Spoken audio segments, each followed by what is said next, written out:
Hello friends, स्वागत है आप सभी लोगों का हमारे चैनल कुक स्टडी में। मैं कमल बेस्ट। इस वीडियो के माध्यम से दोस्तों आपके यहाँ पर कराऊंगा आर्मी टेक्निकल एनए का दोस्तों केमिस्ट्री का पार्ट नंबर 16। इससे पहले दोस्तों आपको 15 भाग इसके कराए जा चुके हैं, जहाँ पर आपने बहुत ही महत्वपूर्ण क्वेश्चन को देखा है दोस्तों। तो यहाँ पर भी आप देखेंगे महत्वपूर्ण क्वेश्चन को पार्ट नंबर 16 में। एक एक क्वेश्चन को दोस्तों आप लगातार नोट करते रहेंगे और इनके नोट्सों को दोस्तों आप बाद में ताकि रिविजन कर पाएं, इनको आप तैयार कर लेंगे। तो शुरू करते हैं दोस्तों, क्वेश्चन को देखते हैं आज के। और यदि दोस्तों आपने हमारे चैनल को सब्सक्राइब ना किया तो प्लीज़ सब्सक्राइब कर लें, ताकि आपको दोस्तों हमारी वीडियोस लगातार मिलते रहें। तो शुरू करते हैं क्वेश्चन को दोस्तों, आराम से आप देखेंगे, कॉपी और पेन आप निकाल लेंगे। पहला क्वेश्चन देखते हैं आपको, मृत जीवाश्म कैसे पेट्रोलियम और प्राकृतिक गैसों में परिवर्तित होते हैं। आपको बताना है दोस्तों, dead organism are transformed into petroleum and natural gas. दोस्तों यहाँ पर देखिए, जो आपके डेड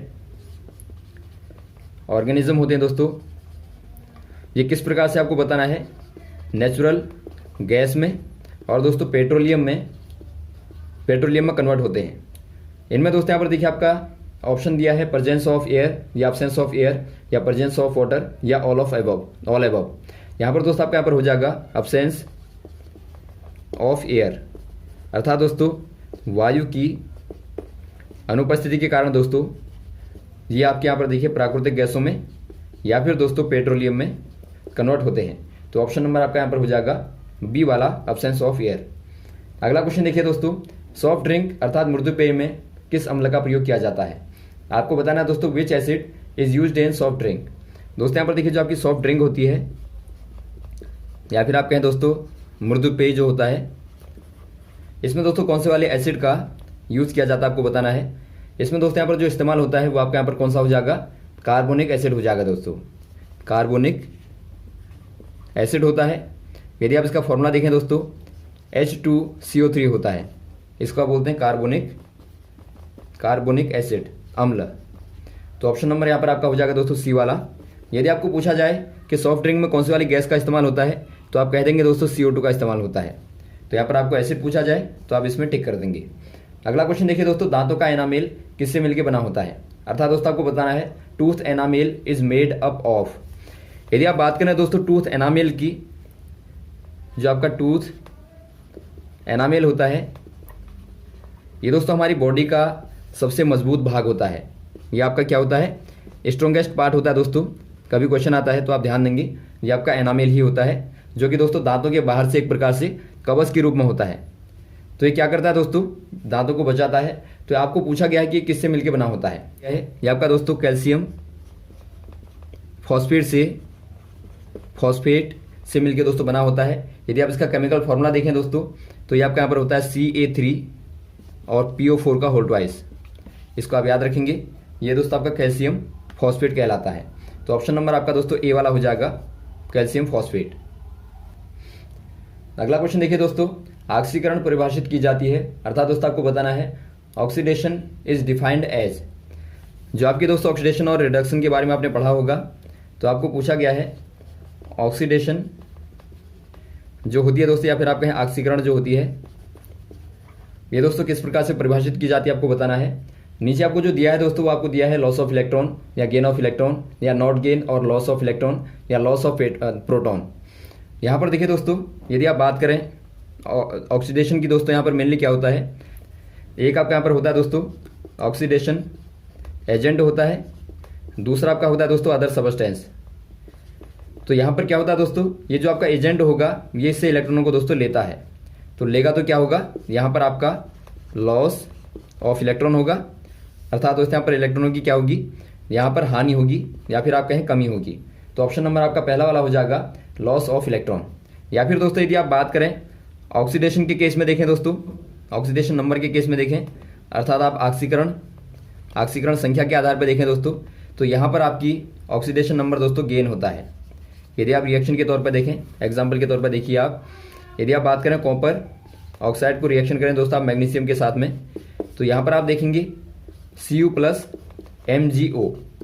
यहाँ पर आप देखते हैं दोस्तों Mg का क्या हो गया, ऑक्सीडेशन हो गया। यहाँ पर यदि आप Mg का ऑक्सीडेशन नंबर देखें दोस्तों, आपका 0 है और यहाँ पर आपका हो जाता है प्लस का 2। तो ये क्या हो गया दोस्तों, ये आपका एक प्रकार से गेन हो गया। तो यहाँ पर आप कह देंगे इसका ऑक्सीकरण हो गया। तो यही आपका यहाँ पर होता है। तो इलेक्ट्रॉन के आधार पर दोस्तों आप क्या बोल देंगे, लॉस होता है इलेक्ट्रॉनों का। तो ऑप्शन नंबर यहाँ पर आपका ए वाला हो जाएगा। अगला क्वेश्चन देखिए दोस्तों, मानव शरीर से प्राप्त होने वाला सामान्य रेडियो एक्टिव सक्रिय तत्व कौन सा वाला है। अर्थात दोस्तों आपको बताना है the radio active element most commonly detected in human body. दोस्तों यहाँ पर देखिए जो ह्यूमन बॉडी होती है, ह्यूमन बॉडी में दोस्तों एक रेडियो एक्टिव बताना है दोस्तों, अर्थात आपको बताना है जो रेडियो सक्रिय तत्व होता है, एलिमेंट होता है दोस्तों, वो आपको बताना है। रेडियो एक्टिव क्या होता है दोस्तों, इनके बारे में आपको मालूम होगा। ये लगातार क्या करते हैं, अल्फा या बीटा या गामा रेज को दोस्तों लगातार क्या करते हैं, एमिट करते हैं। एमिट करते हैं कहने का मतलब है उत्सर्जित करते हैं, जिससे दोस्तों इनका लगातार क्या होता रहता है, इनका क्षय होता रहता है, या फिर आप कहें दोस्तों इनका डीके होता रहता है। तो हमारी बॉडी में भी दोस्तों ऐसे एलिमेंट होते हैं जिनका लगातार क्षय होता है, जो दोस्तों लगातार अल्फा बीटा या फिर गामा रेज को एमिट करती हैं। तो यहाँ पर दोस्तों आपको कॉमनली जो पाया जाता है या फिर आपके सर्वाधिक पाया जाता है दोस्तों, वो वाला आपको बताना है। तो हमारी बॉडी में दोस्तों आपके मेनली जो होते हैं हमारी बॉडी के अंदर दोस्तों, वो आपके दो होते हैं। एक आपके यहाँ पर होता है पोटेशियम 40, दूसरा आपका होता है दोस्तों कार्बन 14। तो ये दोस्तों हमारी बॉडी के अंदर क्या है, तो ये क्या है दोस्तों, हमारी बॉडी के अंदर रेडियो एक्टिव सोर्सेस हैं दोस्तों। तो इनमें से आपका देखिए जो आपका पोटेशियम 40 होता है दोस्तों, ये सर्वाधिक मात्रा में होता है, और ये दोस्तों आपका कम मात्रा में होता है। और ये दोस्तों खासतौर पर गामा रेज को एमिट करता है, और ये आपका यहाँ पर बीटा रेज को एमिट करता है। तो यहाँ पर दोस्तों आप कॉमन कौन सा बता देंगे, कि 40 बता देंगे, अर्थात पोटेशियम 40 को दोस्तों आप बता देंगे। तो ऑप्शन नंबर यहाँ पर आपका हो जाएगा ए वाला। अगला क्वेश्चन देखिए दोस्तों, रासायनिक रूप से कागज है, आपको बताना है केमिकली पेपर इज। यदि आप बात करें दोस्तों पेपर जो होता है ये केमिकली क्या है, ये दोस्तों केमिकली होता है सेल्यूलोज। सेल्यूलोज आप जानते होंगे दोस्तों पेड़ों से प्राप्त होता है। तो ये आपका दोस्तों एक प्रकार से क्या होता है, सेल्यूलोज ही होता है। तो इसी को दोस्तों बाद में कागज में कन्वर्ट करते हैं। तो ऑप्शन नंबर यहाँ पर आपका हो जाएगा सी वाला, सेल्यूलोज। अगला क्वेश्चन देखिए दोस्तों, अयस्क में पाई जाने वाली गंदगी को कहते हैं, आपको बताना है इम्प्योरिटी प्रेजेंस इन और। दोस्तों यहाँ पर देखिए जो और में, और या फिर आप कहें अयस्क में दोस्तों, अयस्क में जो इम्प्योरिटी होती है या फिर आप कहें जो गंदगी होती है दोस्तों, उसको आप क्या बोलते हैं। यहाँ पर देखिए दोस्तों जब आप धातु को, किसी भी धातु को प्राप्त करते हैं तो उससे पहले दोस्तों वो अयस्क के फॉर्म में होती है, अर्थात दोस्तों एक और के फॉर्म में होती है। जब आप ज़मीन से निकालते हैं चीज़ों को, मान लीजिए आपने आयरन को ही निकाला, तो उसके साथ में दोस्तों बहुत सारी गंदगियाँ होती हैं। तो जो गंदगियाँ होती हैं उनको आप क्या बोलते हैं, आपको पूछा गया है। उनको दोस्तों आप क्या बोलेंगे, गैंग बोलेंगे, या गंदगी बोलेंगे, या एलॉय बोलेंगे, या फिर आप एलोट्रोप बोलेंगे।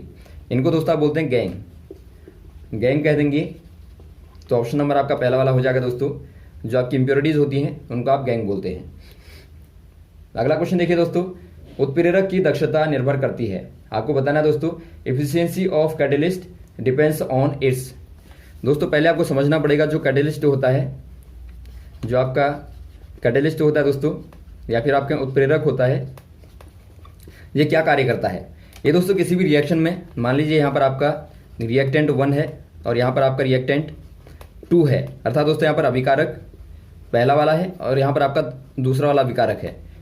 इनकी दोस्तों आपको आपस में रिएक्शन करानी है, तो ये आपस में रिएक्शन नहीं करते हैं या फिर बहुत धीरे धीरे करते हैं दोस्तों, तो वहाँ पर आप इस्तेमाल करते हैं कैटलिस्ट का या फिर आपका उत्प्रेरक का दोस्तों इस्तेमाल करते हैं।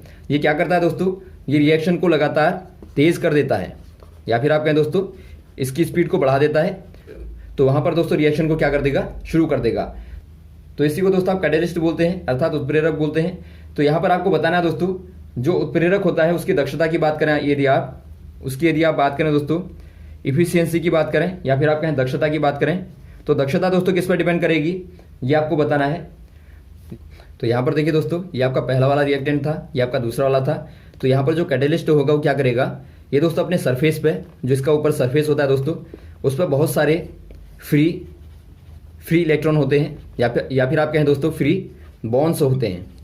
ये क्या करता है दोस्तों, जहाँ पर आपका फ्री बॉन्ड्स होंगे उनके साथ में इनको ले लेता है, या फिर आपके जो रिएक्टेंट होते हैं उनको दोस्तों एडजॉर्ब कर लेता है।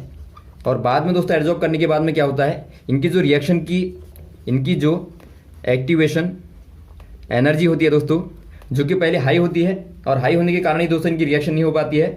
ये बाद में क्या करता है, इनको एब्जॉर्ब करने के बाद दोस्तों इनकी एक्टिवेशन एनर्जी को कम कर देता है, या फिर आप कहें दोस्तों डिक्रीज कर देता है। उसके बाद दोस्तों इनके बीच में बॉन्डिंग होने लगती है, या फिर आप कहें रिएक्शन होने लगती है। तो उससे दोस्तों आपका प्रोडक्ट बनता है, या फिर आप कहें दोस्तों उत्पाद दोस्तों वहाँ पर बनता है। तो ये दोस्तों आपका कार्य करने का प्रोसेस होता है कैटेलिस्ट का दोस्तों। तो यहाँ पर आपने क्या देखा दोस्तों, जितने ज़्यादा फ्री इलेक्ट्रॉन होंगे दोस्तों, या फिर आप कहें दोस्तों फ्री बैलेंसीज होंगी दोस्तों कैटेलिस्ट में, उतना ही ज़्यादा उसकी दक्षता होगी। तो यहाँ पर दोस्तों आपको जो ऑप्शन दिया है, देखिए क्या दिया है यहाँ पर आपको दिया है दोस्तों एसिडिक नेचर या बेसिक नेचर या मॉलिक्यूलर स्टेट या फिजिकल स्टेट। ये दोस्तों आपका डिपेंड करता है मॉलिक्यूलर, यहाँ पर जो आपको दिया है उनमें से आप कह देंगे मॉलिक्यूलर स्टेट पर दोस्तों, जो कि आपका डिपेंड करता है फ्री इलेक्ट्रॉनों पे, या फिर आप कहें दोस्तों फ्री इलेक्ट्रॉनों की दोस्तों बैलेंसीज पे डिपेंड करता है। तो यहाँ पर आप कह देंगे दोस्तों मॉलिक्यूलर स्टेट पे। और ये दोस्तों आपका वेट पे या फिर अमाउंट पे दोस्तों बिल्कुल भी डिपेंड नहीं करता है। तो यहाँ पर आप ध्यान देंगे। अगला क्वेश्चन देखिए दोस्तों, धातु जो क्लोरोफिल की घटक है, अर्थात दोस्तों आपको बताना है the metal constituent of chlorophyll. दोस्तों यहाँ पर देखिए आपको मालूम होगा जो क्लोरोफिल होता है, जो दोस्तों क्लोरोफिल होता है दोस्तों आपको मालूम होगा ये आपका कहाँ पर होता है। आपको मालूम होगा जो क्लोरोफिल होता है वो पेड़ पौधों के दोस्तों जो आपका हरा भाग होता है, खासतौर पर पत्तियों में जो आपका हरा भाग होता है, उसमें दोस्तों पर्णहरित के तौर पर आप कहते हैं, पर्णहरित के तौर पर पाया जाता है। और इसी के कारण दोस्तों जो प्रकाश संश्लेषण की क्रिया होती है, या फिर आप कहें फोटो सिंथेसिस की जो रिएक्शन होती है, वो दोस्तों इसी के द्वारा होती है। तो यहाँ पर आपको बताना है जो क्लोरोफिल होता है उसमें कौन सा वाला एलिमेंट दोस्तों उसका घटक होता है। ये दोस्तों आपके यहाँ पर हो जाएगा मैग्नीशियम, Mg यहाँ पर होता है दोस्तों। तो ऑप्शन नंबर आपका बी वाला हो जाएगा, बार बार पूछा जाता है, यहाँ पर आप ध्यान देंगे Mg दोस्तों आपके यहाँ पर पाया जाता है। अगला क्वेश्चन देखिए दोस्तों, कांच की नक्काशी के लिए प्रयुक्त होने वाला अम्ल, अर्थात दोस्तों आपको बताना है विच acid is used for etching glass. दोस्तों यहाँ पर देखिए जो ग्लास में एचिंग होती है दोस्तों, जो ग्लासों में दोस्तों एचिंग होती है, एचिंग कहने का मतलब है दोस्तों जो नक्काशी होती है, नक्काशी कहें या फिर दोस्तों आप एक प्रकार से आर्ट कहें, या फिर दोस्तों आप आर्ट कहें। ये क्या होता है दोस्तों, ये आपका creating art on surface of glass आप कह सकते हैं। जो ग्लास के सरफेस पर दोस्तों एक प्रकार से जो आर्ट बनी रहती है, जो डिजाइनें बनी रहती हैं दोस्तों, उसी को दोस्तों आप क्या बोलते हैं, एचिंग बोलते हैं। तो इसके लिए दोस्तों खास तौर पर कुछ एसिडों का दोस्तों इस्तेमाल होता है। तो आपको बताना है कौन सा वाला एसिड का यहाँ पर इस्तेमाल होता है। पहला वाला आपको दिया है दोस्तों नाइट्रिक एसिड का, या सल्फ्यूरिक एसिड का, या हाइड्रोफ्लोरिक एसिड का, या हाइड्रोक्लोरिक एसिड का। यहाँ पर दोस्तों इस्तेमाल होता है हाइड्रोफ्लोरिक एसिड का दोस्तों, या फिर आप कह सकते हैं HF, आप शॉर्ट में कह सकते हैं। तो HF एसिड का दोस्तों यहाँ पर इस्तेमाल होता है। तो ऑप्शन नंबर आपका यहाँ पर हो जाएगा सी वाला। तो उम्मीद है दोस्तों आपको समझ में आया होगा पूरा टॉपिक। तो यहाँ तक दोस्तों आप क्वेश्चन को तैयार कर लेंगे। इसके बाद दोस्तों आपको नेक्स्ट वाले भागों में आगे वाले क्वेश्चन को लगातार कराते रहेंगे। Okay, thanks. जय हिंद, जय भारत।